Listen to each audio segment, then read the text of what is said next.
Welcome to The View. Yeah. I cannot believe that we are having to do this yet again in our country, but our hearts go out to everyone being impacted by yet another shooting rampage in Northern California that's left at least 5 people dead. The shooter attempted and failed to get into an elementary school that went into lockdown thanks to those teachers. Yeah. And all of those people, the teachers, the security people, all of those people, unfortunately knew exactly what to do and how to keep this person out. Yeah. And this all apparently stemmed from another neighbor issue. A dispute. Yeah. A dispute. And the guy had a semi-automatic rifle. Yeah. Just like the other one had. Yeah. Why go to an elementary school? Range. I mean, with children, it boggles my mind. You know what was fascinating? I was watching the TV yesterday, Jeff Sessions, which we're going to be talking about, Right. and the hearings, etc. And on my iPhone pops up this Right. horrible thing. Yeah. They did not interrupt anything on MSNBC or CNN. I go back and forth with those two. So it's almost become, you know, oh, it's the usual thing, no big deal anymore. I think that's the Texas dangerous. shooting, which was like the largest in Texas history, was one of the largest here in the country at large. And it's a week and a half later, and we're already finding ourselves moving on. Are we desensitized to it, you think, at this point? And we shouldn't be for doing this, I agree. Yeah. So, now, on to something totally different. Yesterday, a House Judiciary Committee grilled Attorney General Jeff Sessions on what he knew about the current White House residents' dealing with Russia during the campaign. Now, the Huffington Post noted that there is a definite theme. Recall. The gentleman keeps saying he cannot recall, so I'm reclaiming my time. I did not recall. I don't recall. I don't recall. I don't recall him saying that. I don't recall. I don't recall. I cannot imagine your memory would fail you so much.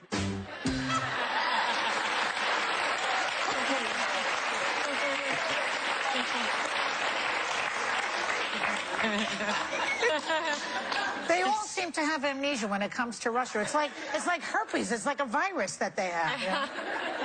How long do you think the committee is going to accept the memories? I think they can accept it for a long time because that's a legal term of art, actually. So if you say, I don't recall or I don't remember, you can't be prosecuted for perjury because you didn't knowingly lie. Yeah, and but that wait a is why second. he's using it. During this That's why. whole hearing yesterday, Jeffries, one of the congressmen, That's Hakeem Jeffries. He's asserted that Sessions had previously criticized Hillary Clinton for her lack of recall during an FBI interview and said intentionally forgetting.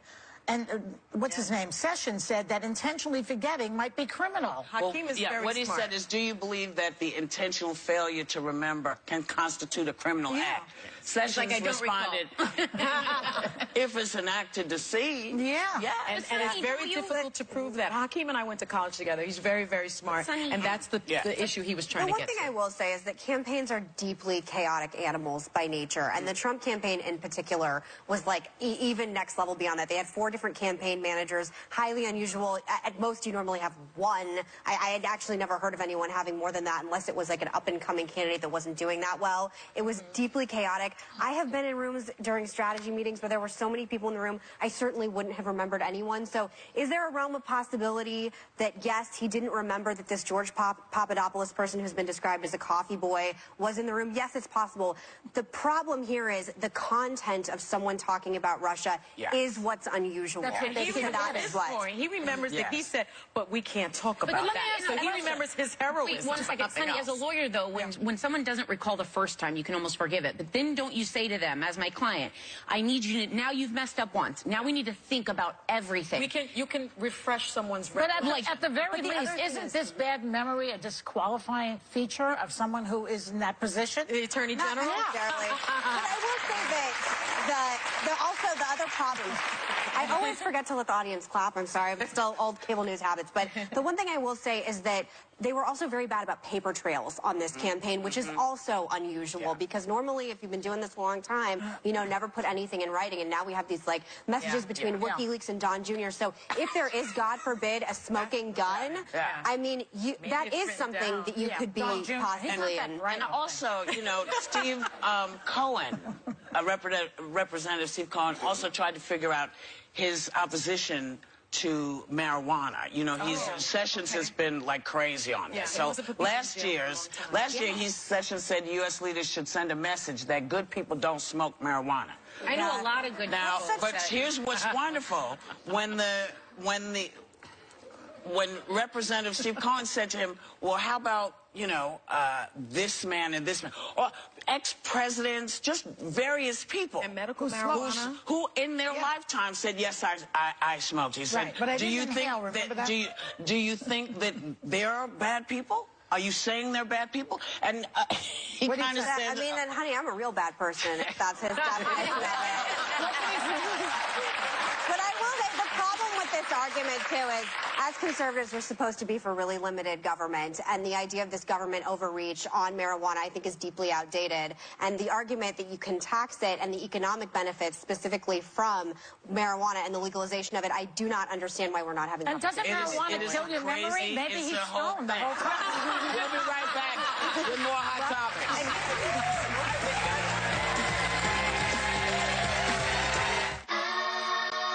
And now, some advice to our guests coming to The View.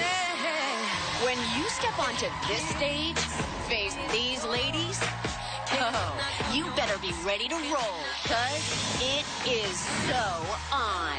This November, The View is everything. Bam, drop the mic. Taking on the hottest topics. Then we're dialing things up with, oh, you ready? Tyler Perry, Justin Hartley, Garth Brooks, Diana Ross, that's Miss Ross to you, and Kelly Clarkson. Oh, wait, that's Kelly's song in this promo. Love so soft. Nice. Wait, there's more. Yeah, we're also throwing Sarah the most awesome baby shower ever. #crazy. This November, The View is everything on ABC. Get a jump on it. Has The Simpsons been mocking Indian people with a racist stereotype for almost 3 decades? This is the legendary Jumbo Golden Squishy Cup. Comedian Hari Kondabolu talks about the problem with Apu.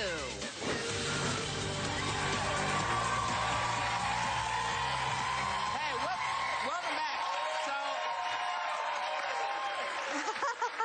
All right, y'all. All right. Actress Gabourey Sidibe, who used an interesting technique to handle an online troll who made a nasty comment about her on Instagram. She posted an extremely polite reply saying this person is clearly mad about something and looking for attention, so she's extending her hand in prayer in the hopes that her heart will be healed. Now, we know that's nice that yes, but we also know other folks who have extended their hands to sort of boneheadian people. I would like to turn this over to you, baby. Well, I had an experience over the weekend where I go back and forth to D.C. every weekend, and I was on the train, and someone tweeted me the nastiest tweet I've had in a long time, basically saying he wishes my father a painful death soon. I know, exactly. So I answered, I hope you find God and love because neither are present in any way in your life. I will pray for you tonight to find peace. I'm a little more intense than Gabby. I went beyond that. I screenshotted the tweet, and I put his name and where he was from, and I said, the internet is forever, blank person. Long story short, he did end up losing his job because he worked for a Catholic charity. So I don't take pleasure in other people's pain, and I don't take pleasure in people losing jobs, especially in this economy. But I do think people really need to understand in the kind of climate we're in, the things you put online, people see, it's forever. It hurt me. I got angry. And there are real-life ramifications. Now you don't have a job. But that's like hatred does not belong working in a Catholic charity. No, definitely not. Exactly. Megan, I've been pitching forever an investigative report on some of these people that are online because they lead double lives as parts of their community, as parents, grandparents. So I took a couple of those people to task too, not quite as gracefully as her either, but I wrote just a few of them that I saw and said that we are working on a story because I've been pitching this for literally 3 years about online bullies and the second lives they lead. So I wrote to a woman, one of them was a guidance counselor and one of them was a teacher. Yes, they are examples to our youth. And if you heard the language they used toward me, so I wrote and I said, you are a perfect fit for this segment that I'm working on right now about online bullying, and we'd love to interview you about the rest of your life and the people in it. Would you be interested in being a part of this? One woman writes back and she's like, when I said you were airheaded, I meant it constructive. And I was like, so I meant that as a compliment. Yeah. And then right away she's throwing out every other troll. And she's like, there are people that are worse on here. I said, keep your eye out for me, because we're going to need a lot of people in this segment. And you'll find plenty. And if you change your mind, please let me know, because you would be perfect for the spot. I wonder if people, I wonder if people would do that face to face. Whoopi, we've talked about that. Like I call them Twitter trolls with keyboard courage, right? You know, that live in their mama's basements, basically, and they're coming after you, and they're coming after you. I had a woman recently who actually sent me a personal email, so I felt special. But she says about my Puerto Rico report, you should have asked Carmen Cruz, another corrupt government official, when she plans on getting her hair done at the salon. Oh, that whole country, Puerto Rico's not a country, by the way, was storm and will continue to be. Perhaps you should all start taking a knee, including your son. Wow. So I said, you're a miserable person. I will pray for you. But then she goes further. She says, I will pray for you too and hope you and your family get attacked by illegals or refugees. Ask her if she wants to do my segment. Yes. I want her. I mean, a personal email. I said, still praying for you. The internet works both ways. You can expose She sent me a personal email. But here's the interesting thing that everybody should know, including all of our people who are watching and listening. Tweeting right when now. I say save your tweets, it's because we get this all day every day. And so I don't want people wasting their time, because that's why we don't, you know, we're not playing. We're doing our job. We're doing what we're supposed to be doing. Perhaps, if people spent more time at their jobs, they would not have as much time to do this. We'll be right back.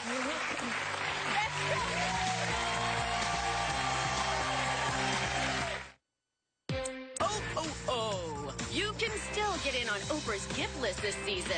We partnered with vendors for half off her favorite things for the holidays. So get to viewyourdeal.com now. Welcome back. Yesterday we were talking about the black dad who wondered if his kids could really be friends with white people. Now, a black woman in Georgia is trying to do something about that. She's helping throw the first Come Meet a Black Person event in Lawrenceville, Georgia. Now, she said she was inspired by a statistic that she read, that 75% of white people say they have no black or non-white friends. So I don't see anything wrong with, because if you come from a town that doesn't have black folks in it, it's not a bad thing to meet them. Particularly if you come into the big city, you're going to see a lot of us. Yeah. We talk about when you're, well, that's true. When you're worried about issues and being political, we always say if it doesn't become personal, you'll never vote on that issue. So there have been times where Sunny and I have spoken about things, and she's like, but as a woman of color, this would be my issue. And I said, but if you're talking to someone that doesn't know anyone that's black, that never is like walked in the shoes through other experiences, why would they ever make that their voting issue? So until you make it personal, you can't ask people to get on board with a movement forward. I think it's very But it shouldn't be just personal. There are higher goals out there than just what happens to you. Yeah, but I have to say, like, my parents and my brother's gay. I always bring this up, but they, for the longest time at first with religion, just felt it was wrong. Over time, because they would never, ever push my brother away, they loved him enough to grow. And it wasn't where their heart started, it was where it ended. They now get it, and they care because of my brother. The only thing that was odd to me is that this event is in Lawrenceville, Georgia, and it's only 32 miles from Atlanta. Atlanta's full of black folk. Yes, it got so many people that it's going to be a big event. Sonny, as you know, many states in the South, many states in the Midwest have little enclaves that you know, folks maybe drive through, but not living there. That's true. So, and also, that's true. In a funny way, Joy, you're right, but in a funny way, you're wrong. Because I think most people these days, if they don't understand, if they can't take it into themselves, on gay issues. You know, so many folks, older folks, they just don't understand. It's never been part of their lives. So sometimes you have to meet people and realize that my sexuality has nothing to do with my personality. Or that we're not that different and we're not that different. So I think it's important. But I will say it fast. Say it fast. I'll say it. I was saying, when I went to law school in South Bend, Indiana, one of my girlfriends invited me over to her house. She's white. I was the first black person they'd ever had in their home. And if you're the first one, imagine how they feel about me. We'll be right back.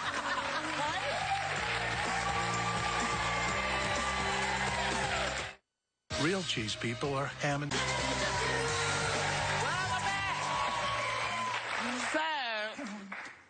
Uh-oh.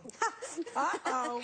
People magazine has crowned this year's sexiest man alive, Blake Shelton. And apparently no one's more surprised than he is about this, because his first reaction was, y'all must be running out of people. That's true. So we want to say congrats to Blake. And the question came up, who else would you nominate this year? And they asked the table. Well, I pick Jake Tapper from CNN. Oh, my God. I think he's very... Yes. I like him because he's really, really smart. And he's kind of cute. He's really nice, But for the gay version of People magazine, I picked Don Lemon. Oh, yeah. I love Don Lemon. Yes. Who else? Who else? They tried to get me to change my answer because Sonny had already represented for us, but it's known that we share a love of we share him. Idris Elba. Yeah. He's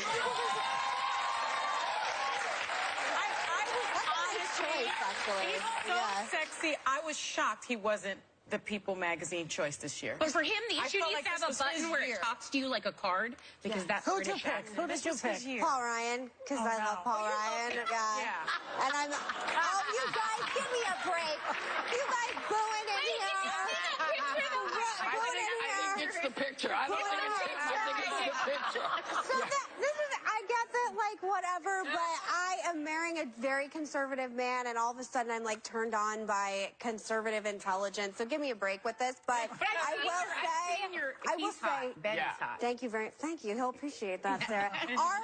My fiance and her husband look like they could be brothers or cousins. Yeah. And I had this moment where I was like, Sarah and I are attracted to the same type Clearly of we have the same physical type. man. I can't get on board with that Paul Ryan. But but Idris Elba, I think, I would be hard-pressed to find a woman who doesn't find Idris Elba attractive. Pretty man. Can we all say that we want him to be the next James Bond, too? Yeah. Right now. Please. Yeah. He's got the British accent. He's Nobody's got watching James Bond anymore. Oh, how he was on. I'm sorry. That is not true. I'm watching. Yeah. That is actually not true. I thought it jumped the shark with Sean Connery myself. No. What?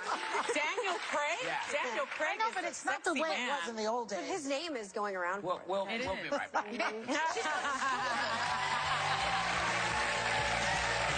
Next, I sponsor your Little League team. millions of fans have been laughing at The Simpsons for 3 decades. But does the hit show have a serious racism problem? How many of you had to deal with being called a poo or that being referenced? Comedian Hari Kondabolu says he's revealing the problem with a poo. It's all popcorn. One of the most successful men in showbiz, Tyler Perry, shares how his faith carried him through failure and helped him become a one-man entertainment empire. Plus, Oscar winner John Ridley exposes how a decade of racial tension and police brutality exploded at the 1992 LA riots, and if history could repeat itself. So, The Simpsons, the beloved, respected sitcom that's become a staple of pop culture. People call it edgy, insightful, and on the pulse of political and social issues. But you will never watch it the same way again after you see the new documentary, The Problem with a Poo. Take a look. How many of you had to deal with being called a poo or that being referenced?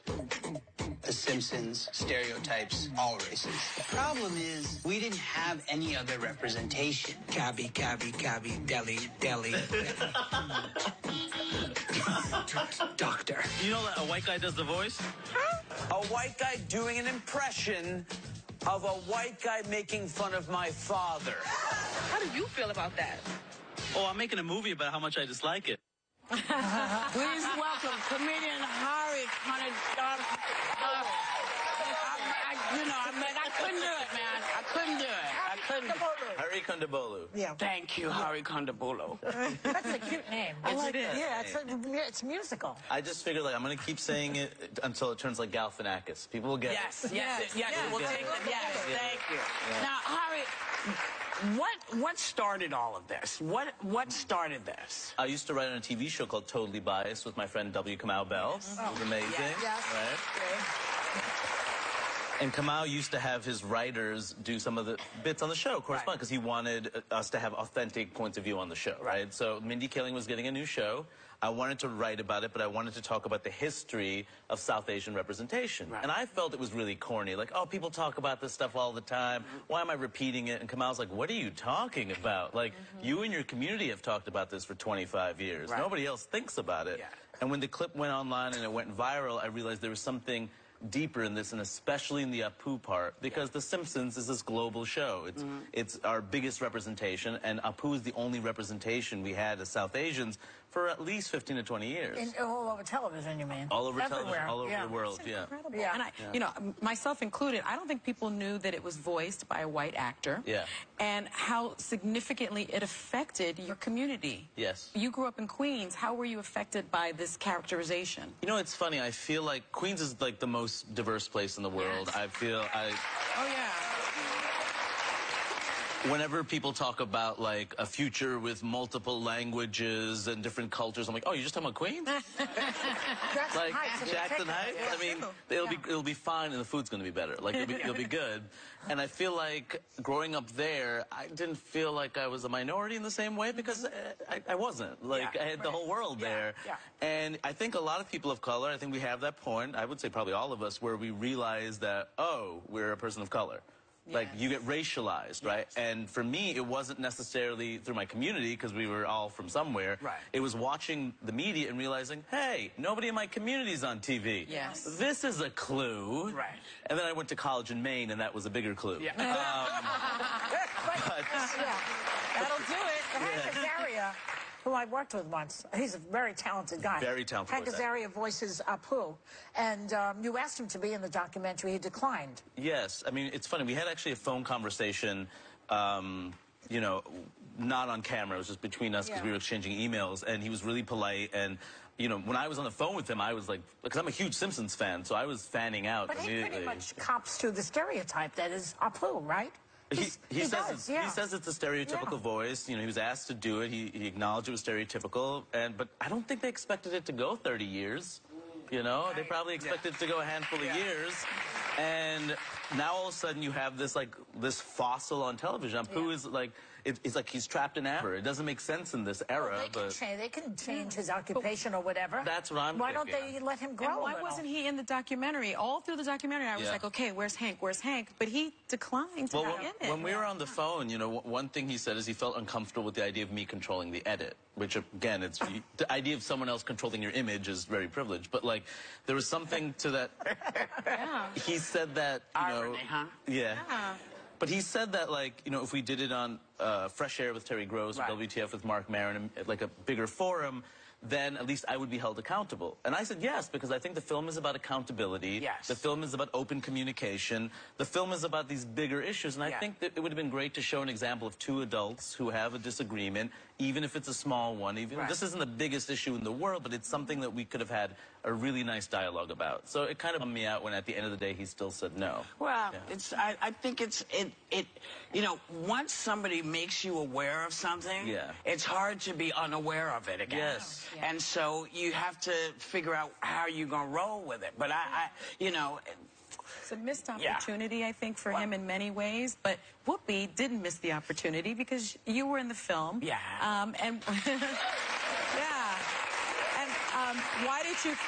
Why did you think having that point of view was important to this film? The black point of view. Well, no, she talked about the minstrel era.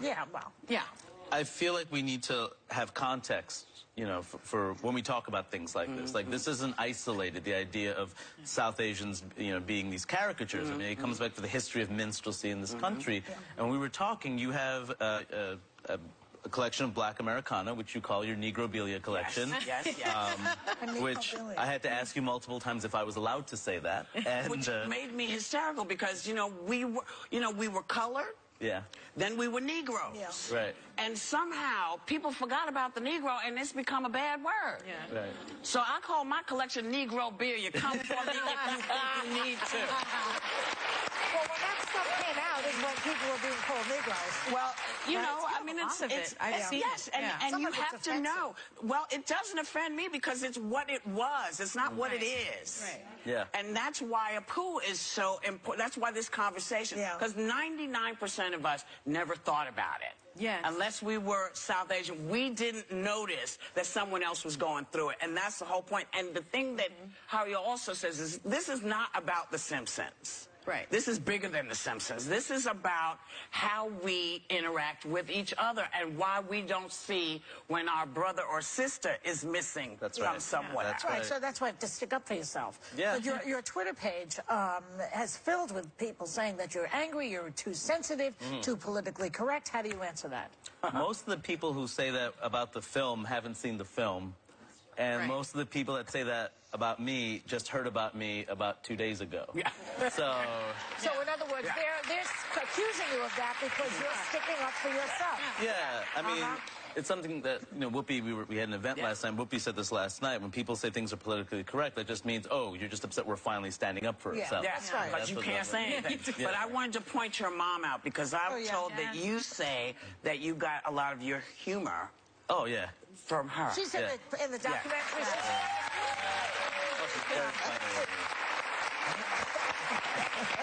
Was he funny as a kid? Sometimes. She's great in the documentary. Yeah. One thing, we did reach out to The Simpsons, and they say they have no comment. But going back to what you said, Whoopi, you've said it's not about The Simpsons, and it's also about the people that are at the room at the table making decisions. What do you mean by that?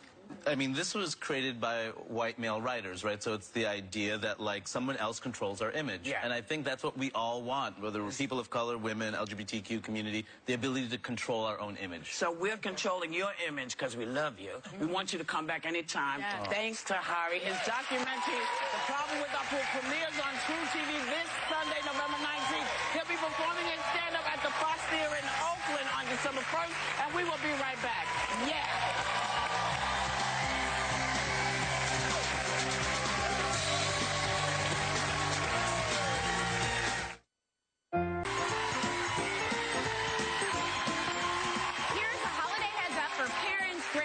Aunts and uncles, you can give children the world this year with the award-winning Little Passports, one of my favorites. It's a gift that keeps on giving all year long with monthly packages that take your kids around the globe. Here to show them off, please welcome Kelly Moore. I love this stuff. Yes, and I'm so excited because we're starting off by sending kids into space. I mean, hello. So we're starting with the Stars and Planet Kit, and we're going to make a solar system. So who doesn't love a solar system, right? And this kit is a lot of fun. So you're going to start by painting, and I'm going to give you the sun. Okay, that's really easy. Nobody lets me paint, people. So the sun is the easiest thing. We've already sanded it. So, start here. And you're just going to use the yellow paint. Now, it comes with a stand, and I've got to tell you, this is for ages 9 and up. And when I was doing this, I was like, oh, maybe this is for people 9 and up, like to my age, because I was like, what planet goes where? I was just going to say, are you smarter than a fifth grader? I know, Maybe not. I know. So you just, when you're done painting them, you just go ahead and you stick them on. And it has like a little chart here. Yep, and you just go ahead and stick them on, and these are great. You can put them on your kids' desks, and they come with cards, so you can look at the stars, and it tells you about the stars, so you learn all along the way. I'm just telling you, the toys that teach keep your kid invested. Like, they keep them busy. And I love rain sticks. Oh my gosh. So this kit is the Kenyan rain stick kit, right? And this is for ages 6 to 10. Hi, I'm sorry, but this would work for a 20-month-old. I can vouch for that. Yeah, because listen, every kid likes to make noise, right? Yeah, and this is more peaceful than the ones he chooses. Right, and I would even use this at night to go to sleep. Oh, I love this. Right? So I'm going to start you. I started the project for you, but you can go ahead and decorate the back with the marker. You have all these things at home. This is the finished finished product. You can use a gift. Oh my gosh, that looks beautiful. Right? So you can use the gift wrap or a paper towel. I used a paper towel roll, and what I did was I started just by rolling it up with some construction paper. Okay. And then I decorated it first. You bedazzled that. Let me tell you, I love some glitter, so I used some glitter Scotch tape. I rolled it up, and then I painted it. And then what you do is you're going to take some aluminum foil. Okay. Okay? You're going to roll it up like a snake. You're going to stick it in. You're going to take a tablespoon of rice. That's what's making it fall. Okay. Right. Okay. That's what makes the noise. Then what you're going to do is you're just going to take this on top. You're going to rubber band it on both sides. Okay. And that's it. Then you end up with your Kenyan rain stick. I'm clearly not creative enough. This stuff is so fun. All right. This is the stuff we shouldn't eat, right? Right. Don't you wish I need those warnings ahead of time. I wish this were cookie dough, right? I know. So this is for kids ages 3 to 5 for preschoolers. I love and dinosaurs. This is the dinosaur kit. I love this. I know. So once again, you have this stuff at home. You got to pick up the dinosaur toys, but you're going to make the dough. Okay. So you're going to take 2 cups flour, a cup of salt, and 3/4 cup of We're water. going to trust them. Right? And then you're going to make the dough. So you're just going to stir that on up. Okay. I like to use a cookie cutter because it's super easy. Okay. Right? And then all you do is you take a dinosaur, and you have all these choices. There's so many. They're cute. There's pterodactyls. I know. How do you know that? Because I kind of nerded out as a child. Oh my gosh. You're going to take your dinosaur, and you're going to just stick it in the dough like that. Okay. Press it in. Now, you can take the time to talk to your kids about, paleontologists, looking for fossils. Yes. Excavations of things. Okay. And then what you're going to do is you're going to bake this at 200 for an hour. Okay. If it's thicker, you're going to want to bake it for 2 to 3 hours, and just keep your eye on it. Okay. You can paint them gold inside. You can paint them colors. You can actually put a hole in the top and put them on for an ornament on a tree. Oh. Yeah? This is so cute. Okay. I love this dinosaur. This is going to get messy. This is a messy project. Okay. But what kid doesn't like to make a mess, right? What mom doesn't like to make Yeah, I know. So this is preschoolers aged 3 to 5 again.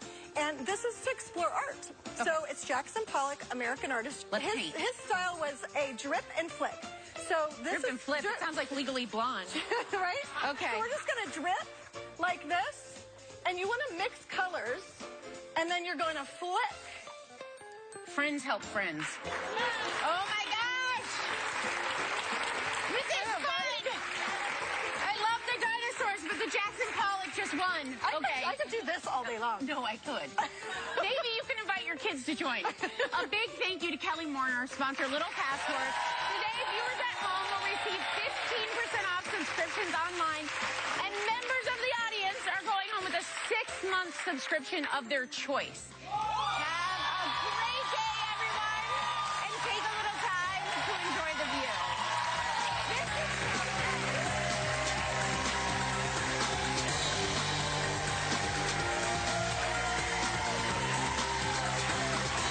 Hi. Here's a holiday heads up for parents, grandparents, aunts, and uncles. You can give children the world this year with the award-winning Little Passports, one of my favorites. It's a gift that keeps on giving all year long with monthly packages that take your kids around the globe. Here to show them off, please welcome Kelly Moore. I love this stuff. Yes, and I'm so excited because we're starting off by sending kids into space. Oh. I mean, hello. So we're starting with the Stars and Planet Kit. Okay. And we're going to make a solar system. Oh. So who doesn't love a solar system, right? And this kit is a lot of fun. So you're going to start by painting, and I'm going to give you the sun. Hey, that's really easy. Nobody lets me paint, Yeah, so the sun is the easiest thing. We've already sanded it. Start here. Okay. And you're just going to use the yellow paint. Now, it comes with a stand, and I've got to tell you, this is for ages 9 and up. And when I was doing this, I was like, oh, maybe this is for people 9 and up, like to my age, because I was like, what planet goes where? I was just going to say, are you smarter than a fifth grader? I know, right? Maybe not. I know. So you just, when you're done painting them, you just go ahead and you stick them on. And it has like a little chart here. Yep, and you just go ahead and stick them on, and these are great. You can put them on your kids' desks, and they come with cards so you can look at the stars, and it tells you about the stars. So you learn all along the way. I'm just telling you, the toys that teach keep your kids invested. Like, they keep them busy. Right. And I love rain sticks. Oh my gosh. So this kit is the Kenyan rain stick kit, right? And this is for ages 6 to 10. Hi, listen, I'm sorry, but this would work for a 20-month-old. I can vouch for that. Yeah, because listen, every kid